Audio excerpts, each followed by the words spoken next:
ആകാശവാണി.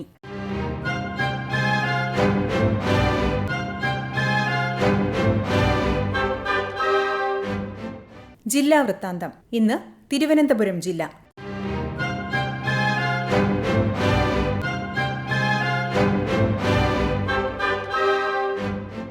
ജില്ലാ വിശേഷങ്ങളുമായി ആകാശവാണി പ്രതിനിധി രജു കോലിയക്കോട്. ആറ്റുകാൽ ദേവിക്ക് ഭക്തലക്ഷങ്ങൾ പൊങ്കാലയർപ്പിച്ചു. സംസ്ഥാനത്തിനകത്തും പുറത്തുനിന്നുമായി ലക്ഷക്കണക്കിന് ഭക്തരാണ് ഇത്തവണയും ആറ്റുകാൽ പൊങ്കാലയ്ക്കെത്തിയത്. ഇന്നലെ രാവിലെ 9:45 ശുദ്ധ പുണ്യാഹത്തോടെയാണ് പൊങ്കാല സമർപ്പണ ചടങ്ങുകൾ ആരംഭിച്ചത്. 10:15 അടുപ്പുവെട്ട് ചടങ്ങ് നടന്നു. മന്ത്രിമാരും ജനപ്രതിനിധികളും ഉദ്യോഗസ്ഥരും ഉൾപ്പെടെ നിരവധി പ്രമുഖർ ചടങ്ങിന് സാക്ഷികളായി. ഉച്ചയ്ക്ക് 1:15 നിവേദ്യ ചടങ്ങ് നടന്നു. ശേഷം പ്രാർത്ഥനയോടെ ഭക്തർ വീടുകളിലേക്ക് മടങ്ങി. ഭക്തർക്കായി മികച്ച സൗകര്യങ്ങളും കനത്ത സുരക്ഷയുമാണ് അധികൃതർ ഒരുക്കിയത്. വൈദ്യസഹായം, കുടിവെള്ള വിതരണം, ഭക്ഷണം എന്നിവയ്ക്കെല്ലാം വിപുലമായ ക്രമീകരണങ്ങൾ നടത്തിയിരുന്നു. ഭക്തർക്കായി 700 KSRTC ബസ്സുകളും പ്രത്യേക ട്രെയിനുകളും സർവീസ് നടത്തി. പൊങ്കാലയ്ക്ക് ശേഷം നഗരസഭയുടെ നേതൃത്വത്തിൽ 2000-ലധികം തൊഴിലാളികളും ഉദ്യോഗസ്ഥരും ചേർന്ന് ശുചീകരണം നടത്തി.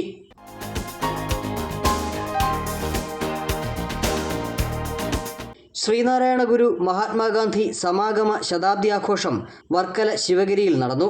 മഹാത്മാഗാന്ധിയുടെ ചെറുമകൻ തുഷാർ ഗാന്ധി ചടങ്ങ് ഉദ്ഘാടനം ചെയ്തു. കോൺഗ്രസ് നേതാവ് VM സുധീരൻ മുഖ്യാതിഥിയായ ചടങ്ങിൽ Chandy Oommen MLA, Sreenarayana Dharmasangham trust president Sachidananda സ്വാമികൾ, Sreenarayana Dharmasangham trust general secretary Subhangananda സ്വാമികൾ തുടങ്ങിയവർ പങ്കെടുത്തു. ചടങ്ങിനോടനുബന്ധിച്ച് വനജാക്ഷി മ്യൂസിയം സമാഗമ ശതാബ്ദി സ്മാരക മ്യൂസിയമായി തുഷാർ ഗാന്ധി നാടിന് സമർപ്പിച്ചു.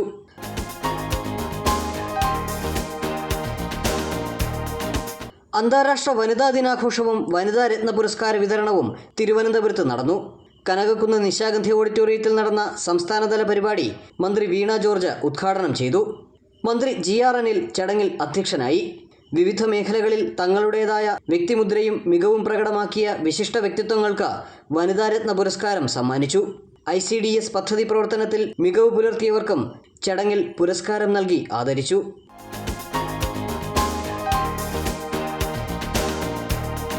ചരിത്രത്തിലാദ്യമായി രഞ്ജി ട്രോഫി ക്രിക്കറ്റ് ഫൈനലിൽ എത്തിയ കേരള ടീമിനെ കേരള സർക്കാർ ആദരിച്ചു. തിരുവനന്തപുരത്ത് നടന്ന അനുമോദന ചടങ്ങിൽ മുഖ്യമന്ത്രി പിണറായി വിജയൻ വിശിഷ്ടാതിഥിയായി പങ്കെടുത്തു. കായിക മന്ത്രി V അബ്ദുറഹിമാൻ അധ്യക്ഷത വഹിച്ചു. Kerala team captain Sachin baby runner-up trophy മുഖ്യമന്ത്രിക്ക് കൈമാറി.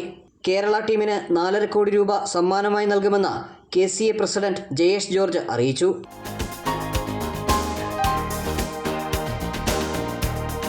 തിരുവനന്തപുരം ജില്ലയിൽ അന്തരീക്ഷ താപനില ഉയരുന്ന സാഹചര്യത്തിൽ അടിയന്തര സാഹചര്യം നേരിടുന്നതിന് സജ്ജമായിരിക്കണമെന്ന് ജില്ലാ കളക്ടർ അനുകുമാരി വിവിധ വകുപ്പുകളിലെ ഉദ്യോഗസ്ഥർക്ക് നിർദ്ദേശം നൽകി. ജില്ലയിൽ ചൂട് വർദ്ധിക്കുന്ന സാഹചര്യത്തിൽ വിവിധ വകുപ്പുകൾ സ്വീകരിച്ച പ്രതിരോധ പ്രവർത്തനങ്ങൾ അവലോകനം ചെയ്യുന്നതിന് വിളിച്ചു ചേർത്ത യോഗത്തിലാണ് കളക്ടർ നിർദ്ദേശം നൽകിയത്. ചൂട് കൂടുന്നത് മൂലമുണ്ടാകുന്ന ആരോഗ്യ പ്രശ്നങ്ങളെ നേരിടുന്നതിന് മുൻകരുതൽ നടപടികൾ സ്വീകരിക്കാൻ ആശുപത്രിക്ക് നിർദ്ദേശം നൽകിയതായി ജില്ലാ മെഡിക്കൽ ഓഫീസർ അറിയിച്ചു. തൊഴിലാളികളുടെ ജോലി സമയം ക്രമീകരിക്കുന്നതിന് നിർദ്ദേശം നൽകിയതായി ജില്ലാ ലേബർ ഓഫീസറും അറിയിച്ചു.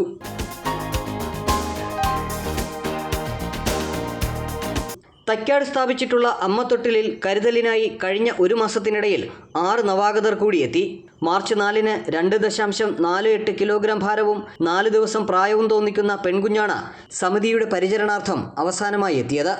ഈ മാസം തിരുവനന്തപുരം അമ്മത്തൊട്ടിലിൽ ലഭിക്കുന്ന 6ാമത്തെ കുട്ടിയും 4ാമത്തെ പെൺകുട്ടിയുമാണ് പുതിയ അതിഥി. കുഞ്ഞിന് തൂലിക എന്ന പേര് നൽകിയതായി സംസ്ഥാന ശിശുക്ഷേമ സമിതി അറിയിച്ചു. മറ്റു കുഞ്ഞുങ്ങൾക്ക് തുളസി, നിർമ്മൽ, വാമിക, തെന്നൽ, അലിമ എന്നീ പേരുകളും നൽകി.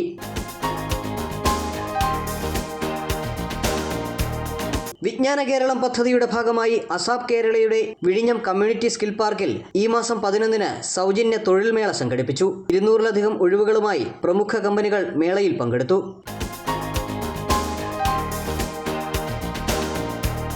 പെൻഷൻ വാങ്ങാനെത്തുന്ന വയോജനങ്ങൾക്ക് സൊറയിടം എന്ന പേരിൽ പ്രകൃതിദത്തമായ വിശ്രമ കേന്ദ്രമൊരുക്കി മാതൃകയായി പോത്തൻകോട് ബ്ലോക്ക് പഞ്ചായത്ത്. ബ്ലോക്ക് പഞ്ചായത്ത് അധികൃതരുടെ നല്ല മനസ്സിന് കൈകോർത്ത് സമീപത്തെ സെന്റ് ആന്റണീസ് LP സ്കൂളിലെ ഹെഡ്മാസ്റ്റർ മനോജും സഹായവുമായി രംഗത്തെത്തി. ജില്ലാ വൃത്താന്തം സമാപിച്ചു.